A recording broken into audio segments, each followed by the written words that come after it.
नमो अरिहन्ताणं नमो सिद्धाणं नमो आयरियाणं नमो वज्रायाणं नमो लोये सव्यसाहूणम्।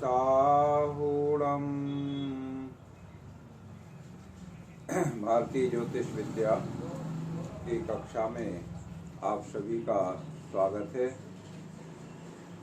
भारतीय ज्योतिष विद्या के अंतर्गत जन्म कुंडली कैसे तैयार करते हैं इसके बारे में आप लोग जान गए हैं और जन्म कुंडली तैयार करने के साथ साथ 10 वर्ग का हमने अलग अलग विस्तार से समझ लिया है और जन्म कुंडली में विभिन्न प्रकार की दशा, विंशोत्तरी दशा, अष्टोत्तरी दशा, योगिनी दशा, इनके कैसे हम गणना करते हैं काल के अनुसार, ये आपने विस्तार से समझ लिया है। अब हम फलादेश की ओर बढ़े हैं तो सबसे पहले जन्म पत्रिका के जो 12 भाव हैं, जिन्हें 12 घर कहते हैं, ग्रह भी कहते हैं, उनके बारे में आप समझ रहे हैं।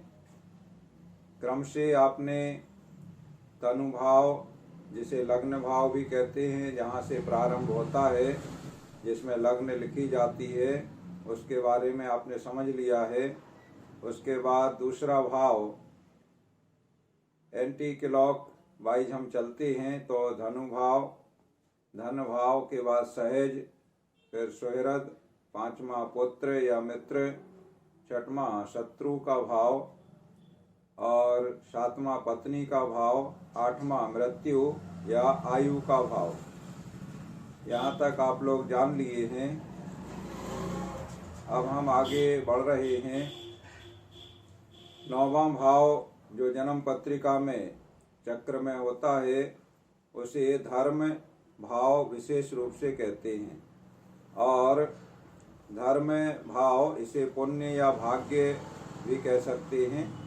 तो भाग्य कहेंगे तो भाग्येश, इसमें इस भाव के स्वामी को हम कहेंगे भाग्येश। तो भाग्येश या धर्म भाव से, पुण्य भाव से क्या क्या चीज़ें हम विचार करते हैं फलादेश के लिए, इसके बारे में हम चर्चा कर रहे हैं। यह जो 9वां भाव है, आप 12 भाव देखें तो 1, 5 और 9, इसको त्रिकोण संज्ञा प्राप्त है। तो ये 9वां भाव भी त्रिकोण कहलाता है। भिन्न भिन्न भावों की अलग अलग अनेक संज्ञाएं की गई हैं। तो यह त्रिकोण का जो 9वां भाव है, इससे विचार करते हैं मानसिक वृत्ति के बारे में। माने मन उस जातक का कैसा रहेगा, मन की दुर्बलता रहेगी या दृढ़ता रहेगी, सहज में वह किसी बात को अच्छे तरीके से दृढ़तापूर्वक स्वीकार कर पाएगा कि नहीं कर पाएगा। प्रायः ऐसा देखने में आता है, बहुत सारे लोग आते हैं तो वो बताते हैं कि हमारा मन स्थिर नहीं हो रहा है या मन बहुत चंचल है, या हम विचार कर रहे हैं कि ये वाला कार्य करें या ये वाला करें। कोई नौकरी करना है तो ये वाली ठीक रहेगी या ये वाली हम निश्चित नहीं कर पा रहे हैं, या व्यापार करना है तो ये वाला व्यापार करें कि ये वाला हमारा मन डोल रहा है। तो ये सब मानसिक वृत्ति के बारे में 9वां भाव से विचार किया जाता है। व्यक्ति के भाग्योदय के बारे में, भाग्य का उदय, जैसे ग्रह इस भाव में बैठेंगे, ग्रह इसके स्वामी होंगे, इसमें बैठेंगे, या जिनकी दृष्टि होगी, शुभ ग्रह हैं कि पाप ग्रह हैं, उच्च के हैं कि नीच के हैं, ये सारी बातें अभी आगे आएंगी तो उससे आप समझ जाएंगे। अभी आप केवल इतना समझ रहे हैं कि किस भाव से क्या विचार करते हैं। इसी तरह क्रम क्रम से आप सारी बात जानते जाएंगे और फिर सब चीज़ों को आप एक समावेश करेंगे तो उससे फिर आप फलादेश कर सकेंगे। तो भाग्योदय के बारे में कि इसका भाग्य किस उम्र में होगा, किस स्थान पे होगा, किस के सहयोग से होगा, इस प्रकार से विचार करते हैं। उस जातक की शील, विद्या, तप, धर्म, प्रवास, तीर्थ यात्रा, ये सभी नवम भाव से विचार करते हैं। और परिवार के संबंध में विचार करते हैं, विशेष रूप से पिता के बारे में कि पिता का सुख इस जातक को कितना मिलेगा। और दान दाता के बारे में, दानी प्रवृत्ति होगी कि नहीं होगी, कंजूस होगा, इस प्रकार का विचार करते हैं। और इसके कारक रवि और गुरु, ये दो ग्रह विशेष रूप से होते हैं। अब आगे दशम भाव की हम बात करें। 12 भाव का चक्र हमने शेयर किया था, बनाया था पिछली बार, तो वो आपको पता है। पहले भी जन्म पत्रिका में आप 12 भाव में ग्रहों की स्थापना कर चुके हैं। तो दशम भाव कर्म या राज्य का भाव कहलाता है। और भी इसके नाम है। व्यापार से संबंध भी इस भाव का है, क्योंकि कर्म में जो भी कार्य करना है तो व्यापार वगैरह के जो कार्य हैं वो इससे विचार किए जाते हैं। इसके अलावा ये 10वां भाव केंद्र कहलाता है। पहला, चौथा, 7वां और 10वां, ये 4 भाव जन्म पत्रिका में हम देखते हैं ना, बीच में दिखता है पहला, चौथा, 7वां और 10वां, तो ये केंद्र का भाव कहलाता है। और केंद्र के जो 4 ये भाव हैं, पहला, चौथा, 7वां और 10वां, इनका विशेष महत्व माना गया है। केंद्र में जब कोई शुभ ग्रह बैठता है तो वह विशेष फलदायी होता है। इस दशम भाव से जिन बातों का विचार किया जाता है, विशेष रूप से मान सम्मान का, प्रतिष्ठा, नौकरी के बारे में, नौकरी करेगा तो कैसी नौकरी मिलेगी, उच्च पद मिलेगा कि नहीं मिलेगा, इस प्रकार के विचार। और व्यापार का विचार, तो किस चीज का व्यापार करेगा, व्यापार में कितनी सफलता मिलेगी, ये सारी चीजें।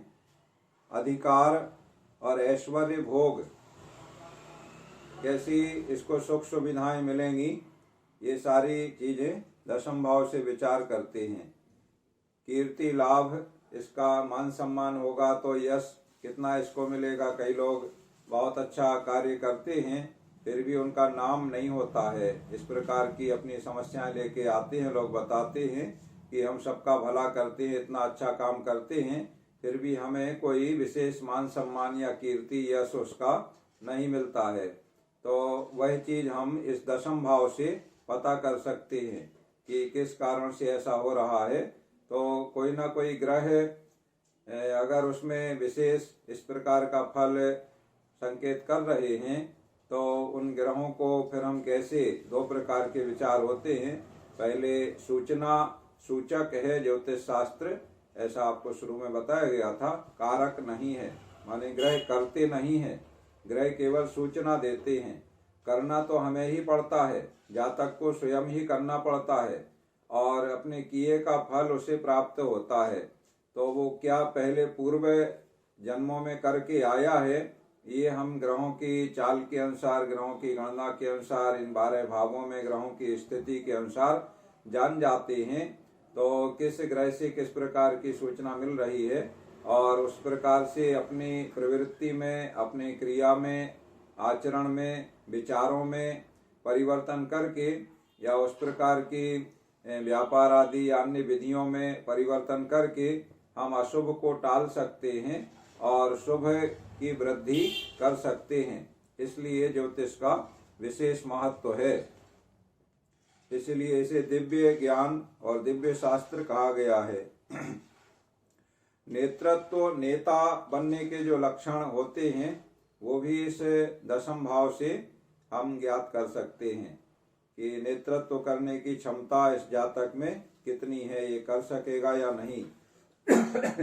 कई लोग राजनीति वगैरह में या सामाजिक नेता बनने के लिए उत्सुक रहते हैं, तो वो लोग ज्योतिषी के पास जाते हैं कि हमें कितना योग है, हम क्या करें। तो वो योग इस दशम भाव से हम पता कर सकते हैं। इसके बाद 11वें भाव की हम बात करें, इसे आय माने इनकम सबसे महत्वपूर्ण चीज होती है। देखो यहाँ शुरू से हम चलें तो पहले भाव के बाद दूसरा धन का भाव होता है, तो वहाँ धन संपत्ति उसके पास कितना रहेगा ये हमने जाना था।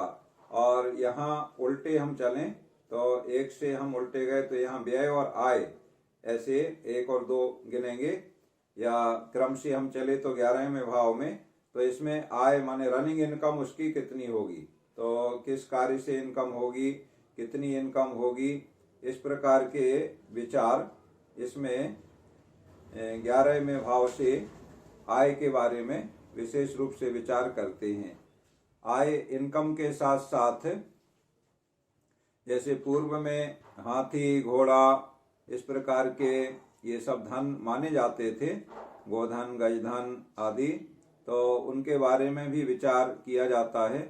और रत्नों के बारे में, मांगलिक कार्य, इसी प्रकार से वाहन वगैरह के बारे में, कोई गाड़ी वगैरह कार कोई को खरीदना है या अन्य कोई वाहन खरीदना है लेना है, उसको योग है कि नहीं, कोई कहता है कि कार में चलने का योग है कि नहीं हमारा, तो इस प्रकार के विचार भी हम 11वें भाव से करते हैं। और संपत्ति और ऐश्वर्य का भी विचार इस भाव से किया जाता है। इस प्रकार 11वें भाव इसका कारक गुरु होता है। और सबसे महत्वपूर्ण लोक में आजकल धन संपत्ति और इनकम, इसको महत्व ज्यादा दिया जाता है, तो ये बड़ा महत्वपूर्ण, अधिकांश प्रश्न इसी से संबंधित आते हैं लोगों के, और विशेष जिज्ञासाएं लोगों की रहती हैं। इसके बाद हम विचार करें 12वें अंतिम भाव की, तो यह व्यय का भाव होता है। देखो आय और व्यय ये बड़े महत्वपूर्ण कारक हैं। आय और व्यय का संतुलन होना, मितव्ययिता होना, ये बड़ा जरूरी है। कई लोग मितव्ययी होते हैं, तो कम इनकम है उनकी, आय कम है, तो भी उनका बड़े अच्छे तरीके से समय बीतता है और प्रसन्न रहते हैं। और कई लोग बहुत कमाते हैं लेकिन खर्च उससे ज़्यादा करते हैं, तो वो परेशान रहते हैं, कर्ज में डूबे रहते हैं और मानसिक रूप से भी चिंतित बने रहते हैं। तो ये 12वां भाव जो व्यय का भाव है, इससे व्यय के बारे में, इसके अलावा हानि के बारे में, जैसे 10वें भाव में आय को भी विचार करते हैं और लाभ माने लाभ कितना होगा, कैसे होगा, तो उसी प्रकार ये 12वें में व्यय के साथ साथ हानि के बारे में भी विचार करते हैं कि जो भी व्यापार आदि या अन्य कार्य व्यक्ति कर रहा है तो उसमें हानि होने की संभावना है, तो उस हानि से कैसे बचें। इसी प्रकार से दान का विचार भी करते हैं। इसी में व्यय और दान लगभग एक ही प्रकार का है, मतलब व्यय में भी धन जाता है और दान में भी धन जाता है, ऐसे हैं दोनों अलग अलग। दान एक प्रकार का निवेश है और व्यय तो खर्च है। और दान दे मन हरस विषेख ये भव जस पर भव सुख देखे, तो इस पर्याय के लिए भी और आगामी पर्याय के लिए भी एक प्रकार का निवेश है जो कई गुना फल देने वाला होता है। लेकिन धन दोनों में जाता है, इसलिए वो व्यय के साथ में दान का विचार भी और हानि में भी नुकसान होता है, तो इसका विचार भी 12वें भाव से किया जाता है। इसके अलावा कोई व्यसन और रोग के बारे में भी विचार इस 12वें भाव से किया जाता है। हमने मोटी मोटी कुछ बातें ही आपको बताई हैं जिनका विचार इन 12 भावों से किया जाता है। इसके अलावा इससे मिलती जुलती और भी बहुत सारी चीजें हैं जो आगे जब फलादेश करेंगे तो उसमें सारी चीज़ों के बारे में आप विस्तार से जानेंगे।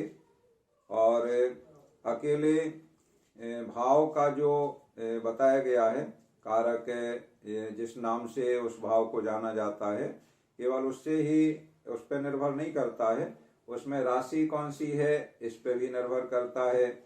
ये तो भाव की बात हो गई।